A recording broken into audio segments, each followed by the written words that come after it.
Nous partirons aussi à Uriel dans l'Allier, une commune de 3000 habitants qui a trouvé sa voie. Elle est devenue village d'artistes et d'artisans d'art. Une dizaine d'ateliers s'y sont installés en donnant un nouveau souffle à Uriel. J'ai choisi un petit peu le centre de la France parce que c'était au milieu de rien et en même temps pas loin de tout.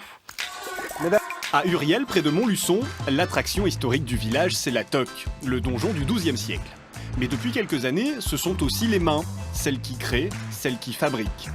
Une styliste couturière, un fabricant de chaussures anciennes, un restaurateur d'œuvres d'art, une céramiste, un sérigraphe, un armurier, des peintres, un verrier. En tout, une quinzaine d'artisans d'art exercent leur savoir-faire aux alentours. Même l'opticienne du village est en fait lunetière. Elle dessine et fabrique elle-même ses montures à la main.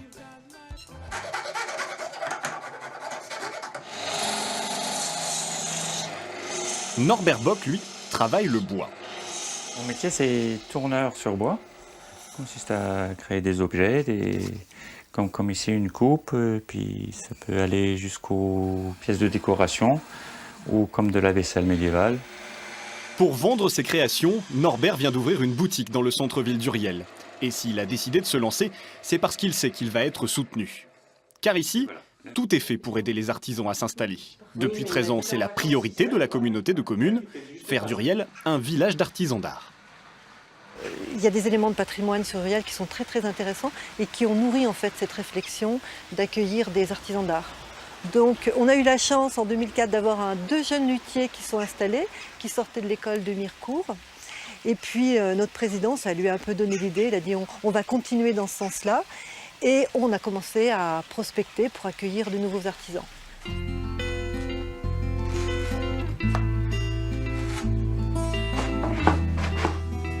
Parmi ces artisans, il y a Magali Bécard. Dans son atelier, elle dessine et fabrique des vêtements entièrement à la main.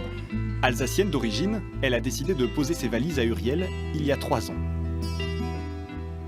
J'ai toujours grandi dans des grandes villes, je viens d'Alsace, et il me fallait un petit peu de campagne pour pouvoir créer, trouver l'inspiration. J'ai choisi un petit peu le centre de la France parce que c'était au milieu de rien, et en même temps pas loin de tout.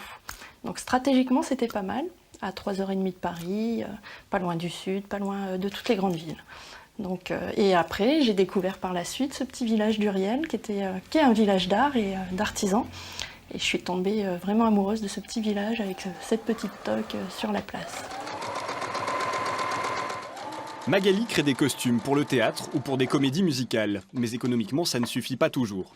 Alors elle conçoit aussi des robes pour des particuliers et elle effectue de menus travaux de couture.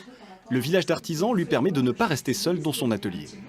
À Uriel, ce qui est génial, c'est justement qu'on est plusieurs artisans et artistes, donc on peut s'entraider, on peut créer des choses ensemble, on peut avoir des projets ensemble, et à Uriel, il y a tout qui est encore à développer. Magali travaille par exemple avec Jean-Philippe Berniou. Dans son atelier, il fabrique des chaussures historiques, reproduction de modèles anciens qu'il réalise avec les techniques d'époque. Un modèle qui fait toujours sensation, c'est la patte d'ours début Renaissance, modèle allemand, donc début 16e. Alors ça, c'est vraiment typique de cette période-là, donc avec une forme vraiment qu'on n'a plus l'habitude de voir de nos jours. Jean-Philippe s'est installé à Uriel il y a 7 ans, sans savoir que c'était un village d'artisans d'art. Ici, il n'a pas trouvé des concurrents, mais des amis. On est plusieurs artisans, bonne ambiance, il y en a plusieurs avec qui je m'entends très très bien, notamment ma copine costumière, donc du coup, ayant des univers très proches, on fait souvent des projets ensemble, donc du coup, ça fait une émulation entre nous, quoi. Ça permet de confronter, voir d'autres techniques de travail différentes, d'avoir des petits conseils. Voilà, j'avais un projet d'un modèle de chaussure avec de la dorure à la feuille, je me suis adressé à Samuel le doreur, il m'a donné des petits conseils.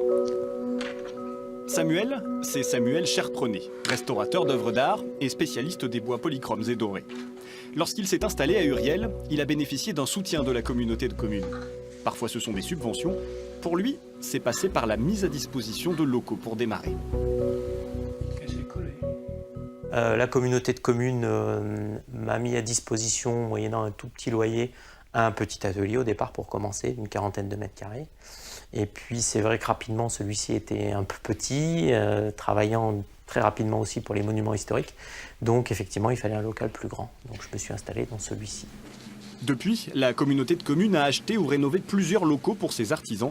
c'est toute une politique d'accueil qui a été mise en place. Quand un artisan d'art est intéressé, il nous contacte. Déjà, on voit avec lui quel type de locaux il recherche. Et puis, on les met en contact avec la boutique de gestion qui les accompagne sur leur projet de création d'entreprise, qui leur donne tous les éléments. Également, on a mis en place une subvention.